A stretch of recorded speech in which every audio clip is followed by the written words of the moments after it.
I got caught up in the excitement of the whole thing, and I said, fascinating. And the director, to his great credit, said, do it as a scientific curiosity, rather than get excited, rather than being caught up in the drama of it. Play the curiosity of it. So I changed the reading, and I said, fascinating. And that, I think, was where we really found the spark of the character.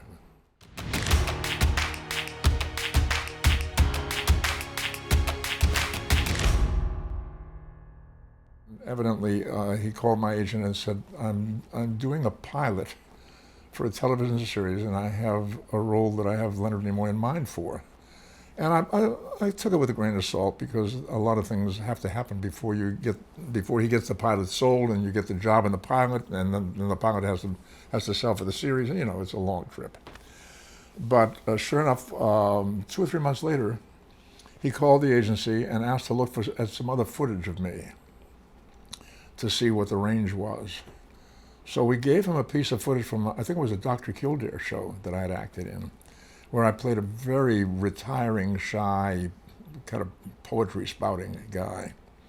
And he came back with a very nice compliment. He said, I remember seeing that show, but he said, I never made the connection because the two performances were so different. And then he asked me to come in for a meeting. When I went for the meeting, I thought I was going to audition or whatever, to interview for the job.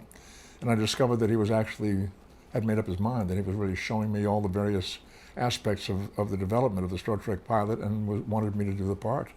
And he was kind of doing a selling job. This is the way it's going to look, and this is the way the sets are being built, and these are the props, these are the costumes. Oh, and by the way, you'll be wearing pointed ears. So, and that's the way it all happened. Yeah, that was a very uncomfortable experience. They were looking for a quick way to get a look at what the pointed ears might look like on me. So there was a makeup man who I think worked on the Lucy show. And the Lucy set was available. It was an afternoon. It was not being used. They sent me to see him, and he did a very crude paste-up of paper mache kind of material on the tops of my ears, which looked pretty bad. And as a matter of fact, the man who was head of running Desilu at the time stuck his head in to see how we were proceeding. And I heard the first of the very bad ear jokes. He said something like to Roddenberry, who was with him, he said, Gene, this poor man needs some help. And I thought, oh, God, I don't really need to hear, I'm stepping into a kind of a scary territory with this character, with the makeup and all. Anyway, they shot some footage, which thankfully I never saw, and I hope nobody else ever saw it. I hope it's been burned, because it was very crude video footage of me just standing there with these terrible looking things on my ears. That was the first makeup attempt. They had developed a sales brochure that would go out to various potential sponsors, I guess. And being in the cast and now on the NBC mailing list, I got a copy of this brochure in the mail. And it was just a simple little fold-out thing that told essentially what the series was going to be about, and it had some 3 or 4 photographs of production stills. And looking at it, I realized that I didn't look quite right as Spock in these stills, and I realized that they had airbrushed out the points off my ears in these stills. So I called Roddenberry and asked him if he had seen it. He said yes, and I said, well, what's going on? And he said, well, the people in the sales department that have to sell the show to advertisers are concerned that Spock looks devilish. And they feel that people in the Bible Belt, this is the story that Gene Roddenberry told me, the people in the Bible Belt might be offended and wouldn't want to have a devilish-looking character coming into their homes on their TV sets.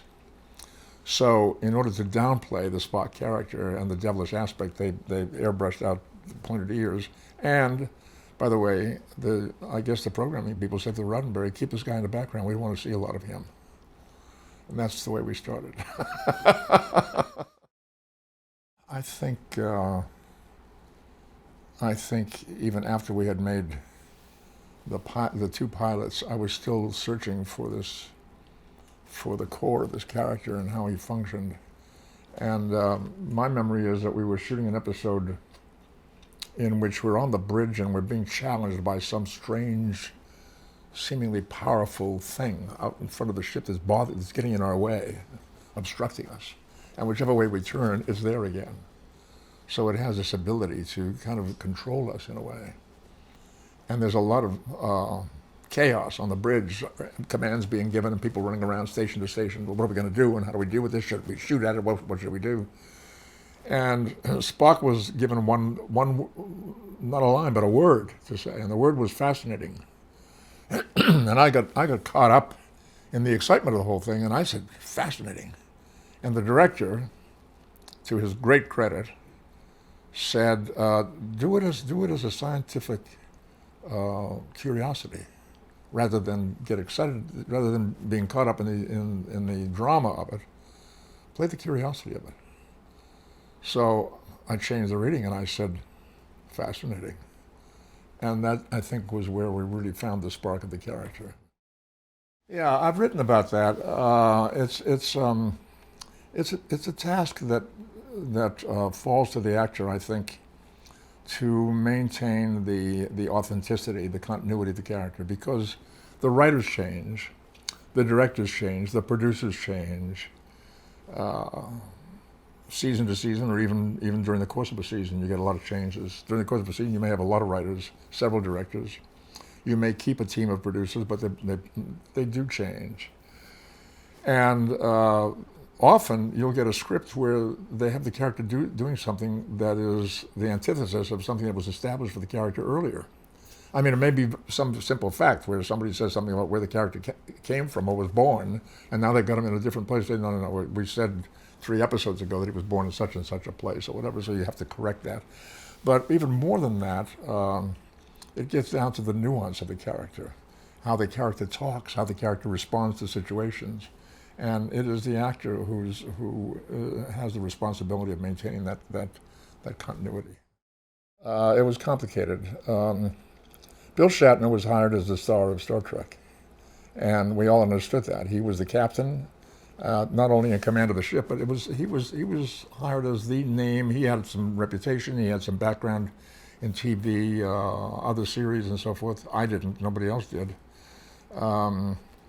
But what happened was that when the show went on the air, the Spock character sort of broke out, and suddenly, where NBC had been saying keep this guy in the background, they were now saying we want more of him.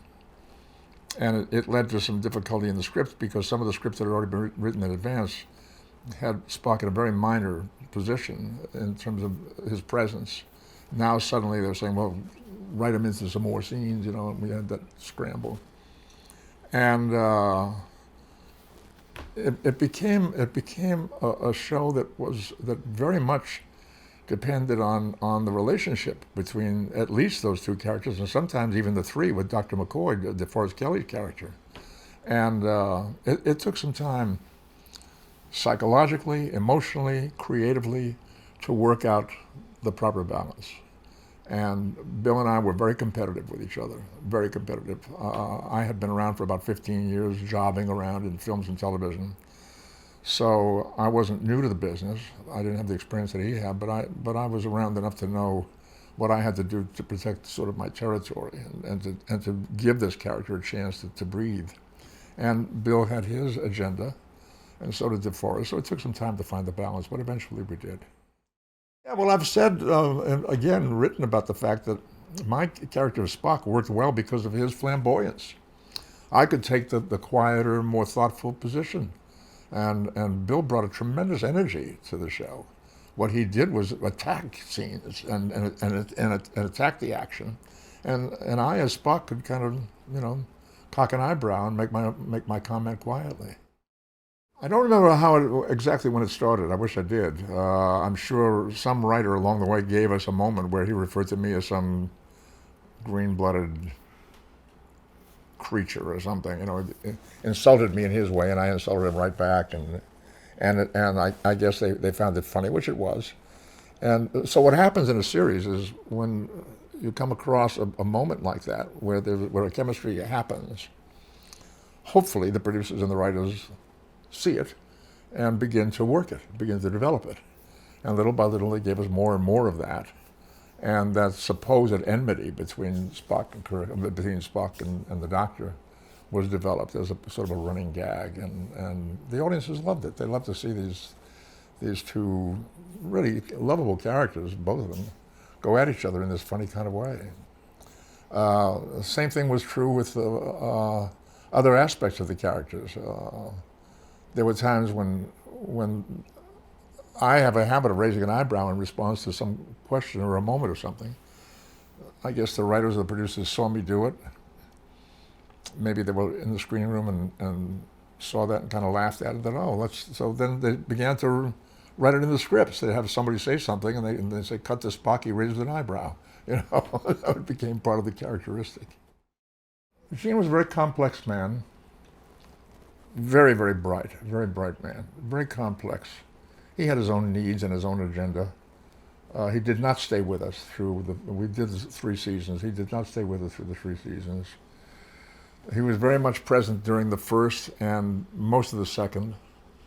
But when, I think he kind of got himself into a bit of a bind with the network because on the 3rd season, as I recall, he offered to write all the shows, which would have been physically impossible, I think. I think it was a brave gesture on his part to try to convince them that they would get the best of him and that they should renew the series, because the series was always marginal, and you know, whether we would survive or not. And I don't know, it just didn't work out, and I think he lost interest, frankly. He wanted to move on. He could see the handwriting on the wall. We were coming to an end. And I think he wanted to look to take advantage of the momentum of his career and move on to something else. And I think he went to MGM to produce a movie. And we had a new producer for the 3rd season, so he was essentially gone. And we didn't work again with him until 11 years later when we made the first Star Trek movie. I was very active in social causes, political activity. The war in Vietnam was a big concern of mine. I marched with Cesar Chavez, grape workers, for supporting their strike to get better conditions for the laborers. I was involved in a number of social actions. And I was very, very happy to be doing a television show that had something to say about these things. That had to do with a concern for social justice, and I was very proud of that. I thought the series did a very good job. The writers took good advantage of the show in that way. If they had something that was heartfelt that they wanted to say about current conditions, Star Trek was a place where, in the science fiction genre, you could do it. It was one step removed from the reality. And you could do shows that had something to say about current conditions on our planet. Well, it's well put. I think that the lieutenant tried to do that, and Roddenberry realized he couldn't do it with a modern day setting. Yeah. He had to set it in the future. Yeah. And Yeah. so it's interesting that you were all conscious of it and kind of working Yeah. towards that end. You know, it really is sort of the best known show on the history of television. I guess I have to ask you why you think the show It's the best known show? Yeah, I mean, it's the most popular show worldwide that's ever come out of American television. I mean, the brand, which started with the original series. And I guess I'm wondering why you think the show resonates. I don't know. That's the most honest answer I can give you. I can speculate. I think originally we had a wonderful group of actors who the audience enjoyed watching as a team because of these chemistry things that we discussed. The relationships were fun to watch. The audience enjoyed watching them solve problems together, even though there was chemistry between them that wasn't always perfect. They came together and worked together. Very professional. I've always been curious about how many people realize that these are very highly educated people. They're all probably scientists on that ship. Everybody on that ship has worked hard and studied hard and learned to do their jobs very professionally. They're very professional people, not just somebody who says, "Yeah, I'd like to, go on a trip with you guys, and maybe I'll steer the ship or something." It doesn't work that way. So the show valued education. It valued teamwork. It valued loyalty. It was forward-looking always, just by its very nature. And I think those things appealed. Now, what sustained it through all the subsequent series, I don't know. I didn't watch enough to be able to be an expert on that subject.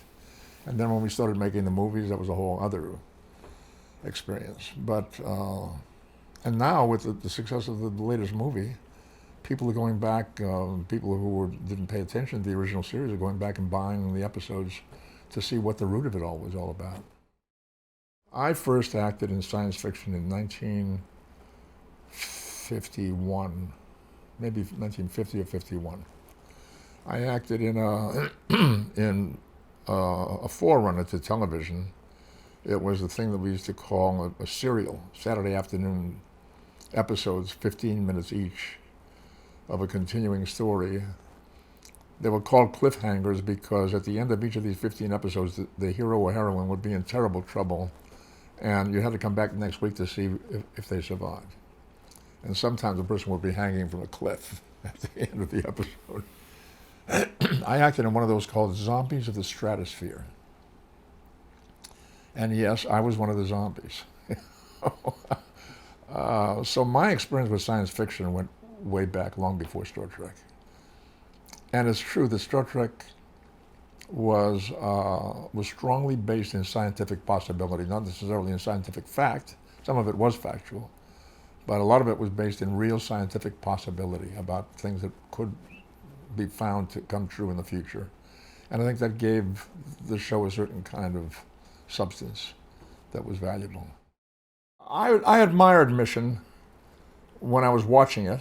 We were sister shows. We actually worked immediately next door to each other at exactly the same time. We went on the air the same year they did. So for the 3 seasons that we were doing Star Trek, we could walk next door and say hello to the Mission people. And they would come and visit us. And we were all friendly, we knew each other. When Star Trek was canceled, there was a contract dispute on the Mission show between the company and Marty Landau and Barbara Bain. And they didn't work it out, couldn't, I guess. And I was approached to replace Marty Landau. And I thought this would be interesting. It's a cinematic show. Star Trek was not a cinematic show. Star Trek was very verbal.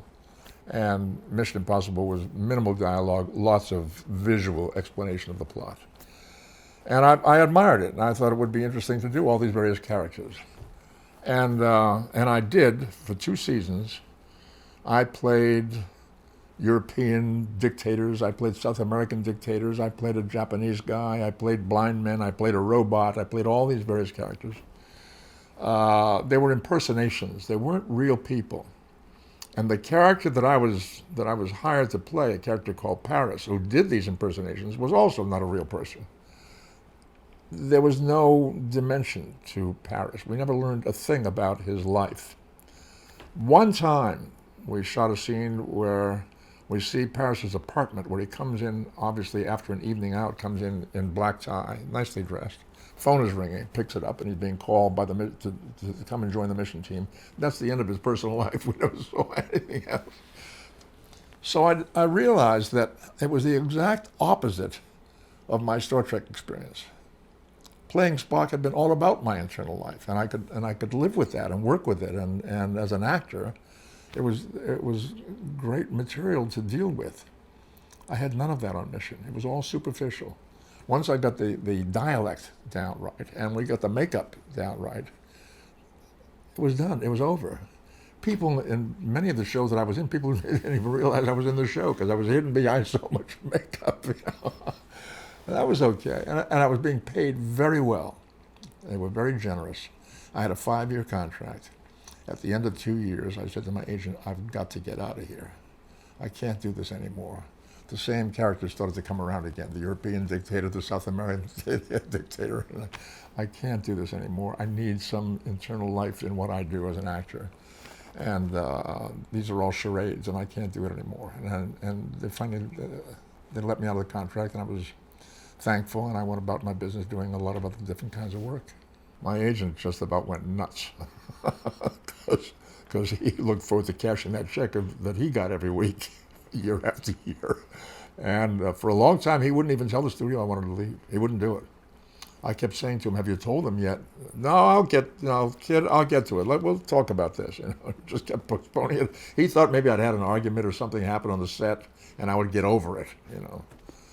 And but I was I never looked back. I was very happy with the decision. The year after I left, I did a tour as Tevye in Fiddler on the Roof. I went to Spain and made a movie with Yul Brynner, where I played a heavy in a Western with Yul Brynner. I went to London and did a fun television movie where I played a race car driver. I went to the Globe Theater in San Diego and played a fantastic character in a play called The Man in the Glass Booth. I had the time of my life. I had a movie, 2 plays, a musical. I had a great time. I never looked back. I was never sorry. I made a lot less money than I would have made had I stayed with Mission, but I was having a really creative experience. It was a very different kind of experience. You played to a couple of teleprompters, one for Joe Friday, played by Jack Webb, and one for whoever was playing his partner. And so your dialogue was on there, and their dialogue was on there, and somebody read their lines, maybe Jack Webb himself, or if he wasn't there, somebody else did, and you responded to whichever teleprompter was supposedly speaking to you. So it was totally disassociated from any kind of acting reality. And that's the way they wanted it. They wanted it flat. They wanted that kind of delivery that suggested that there wasn't any acting going on. It was semi-documentary style. So if you were playing a murderer, you might say, "Yeah, I killed him. I think there were 7 of them. Yeah. No, I shot 3 of them and stabbed the rest." And yeah, that's all. I don't know. Did I know them? No, I didn't know them. Just that's the way they did it. And it was fresh when it came on the air. It was like startling to see people doing this kind of work. I was happy to get the job. This was long before Star Trek. Happy to get the job. But that's the way they did it. Well, I knew Peter Falk. We had worked together on a movie called The Balcony sometime before. So we knew each other. We had worked together a little bit. And I was playing this snarky doctor who was actually a killer, and wise guy. I decided I was going to try to get under Columbo's skin, and I guess I did. I was laughing at him in some scene where he's questioning me, where he's getting closer and closer to finding out whether or not I had done this crime. And what I remember about it was, little by little, as the scene progressed, I just started getting under his skin and laughing at him. And I think he slammed his hand down on my desk. And I thought, okay, this is working. It was fresh for television. I think I did get him angry. Great guy, wonderful, wonderful guy, and a very, very good actor in this very kind of sneaky kind of way that he had. He did great things, great character touches with that. He did a lot of wonderful work. But as Columbo, he really had some wonderful touches. I'll never forget one episode I saw him. He was coming to work in the morning. They was coming to a crime scene, and he's wearing that old dirty raincoat. And the cop is filling him in on what's happened here. And he reaches into his pocket as they're talking, and he pulls out an egg. And he takes the cop's billy club and cracks the egg on the billy club and peels it and starts eating the egg in the scene. I thought, that's wonderful. It's so human. That was the last job I did before we started making the Star Trek series. I had already done the Star Trek pilots, 2 of them, and we were waiting to hear about a pickup, whether or not the show was going to go on the air, when I was hired to do this episode of Gunsmoke. It was called The Treasure of John Walking Fox, and I was cast in the title role. And I had played some Indians before, but this was I think the most important Indian role I'd ever been given. Most of them were not quite so consequential.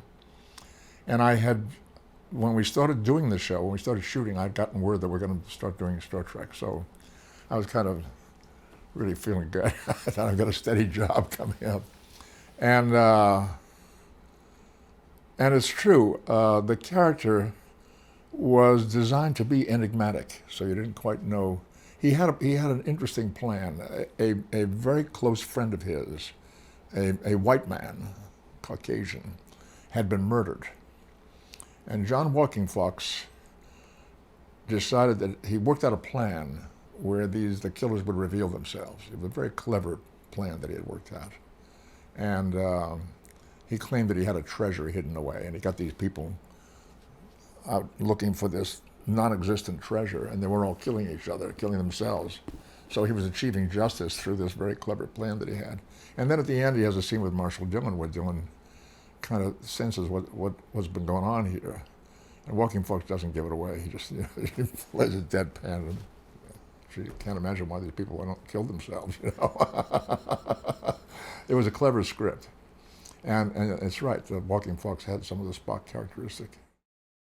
Well, I didn't have an awful lot to do. I was jobbing around, and if a job came along, I took it.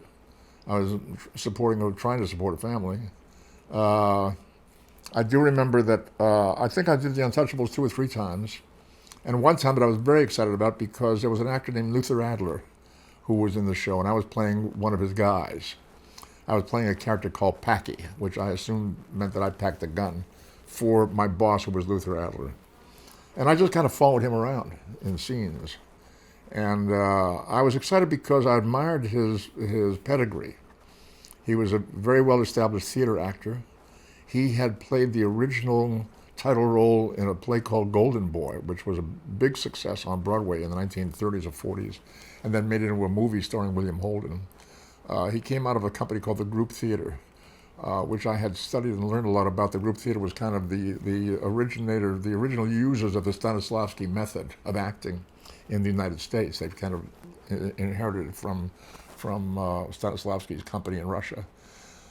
So I was pleased to be working with Adler. I didn't get to do very much, but just to be around to watch him work was a thrill for me. Later we worked together on Mission Impossible, and we got to be friendly. But I remember that very well. For that reason, not because of what I had to do, but because I was working. One day I introduced myself to him after several days of work, and I'd been standing behind him in a lot of scenes. I said, "Mr. Adler, my name is Leonard Nimoy. I'm playing Packy." He said, "I wondered why you're standing behind me all this time." It was good. The speed is a factor, and you have to come to the job every day. You try to come to the job every day having come up with some ideas that you can inject quickly and that will work. And this takes time and experience to be able to build that repertoire, that trunk that you can reach into of stuff in your actor's trunk and pull out ideas and be able to build in character touches and moments that are unique that you bring to the party. So you don't just simply show up, but you bring something to the event. And the speed is daunting. The speed is daunting. It's much, much faster, and always was, than working in films. And always you go away thinking, "Oh God, if I could have done that one more time, now I have an idea on what really would have made a big difference in that scene."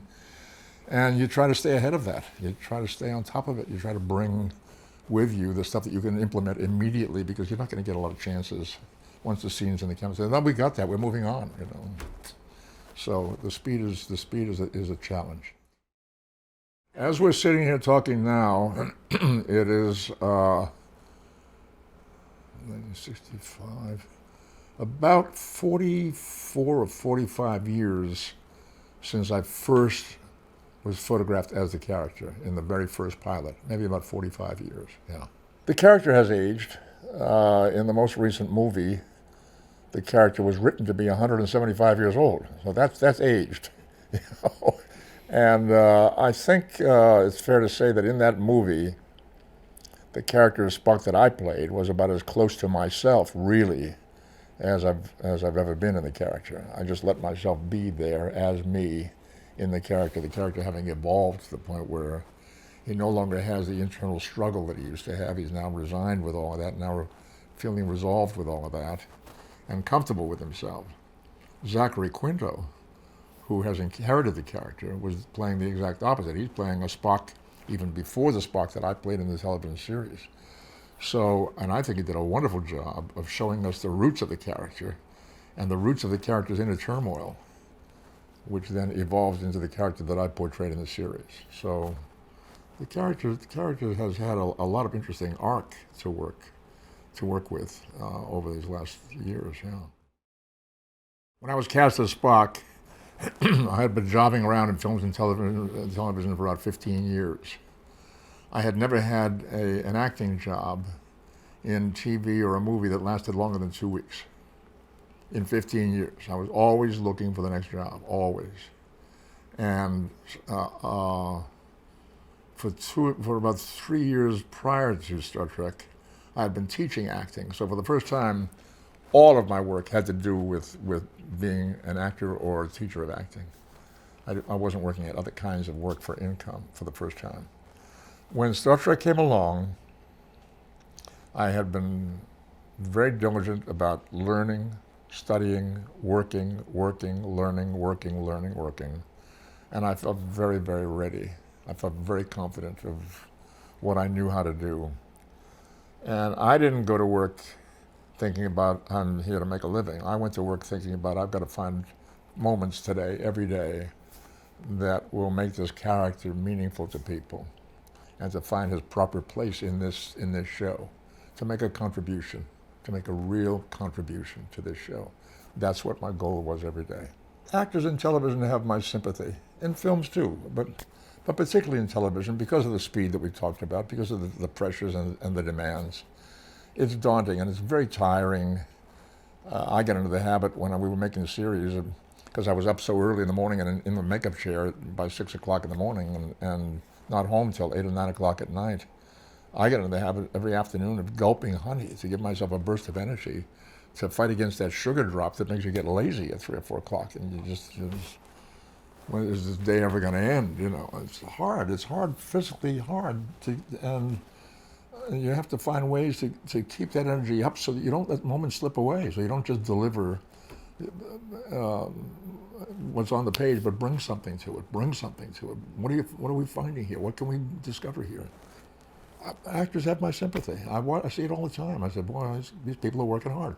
I see people working under very tough conditions. I see, my wife and I comment time and time again, we're watching a scene where people are out on the street and you can see the breath coming out of their mouths. They're working in freezing temperatures, real freezing temperatures. I get into temperatures like that, I can hardly talk. My lips don't want to move. I said, my God, they've got pages and pages of dialogue, and you can see that they're freezing. And they're desperately wanting to get back into a trailer and get warmed up for a few minutes and then come out and do another scene, you know. It's hard work, hard work. And they have my sympathy. And my respect, my admiration for the work they get done, really.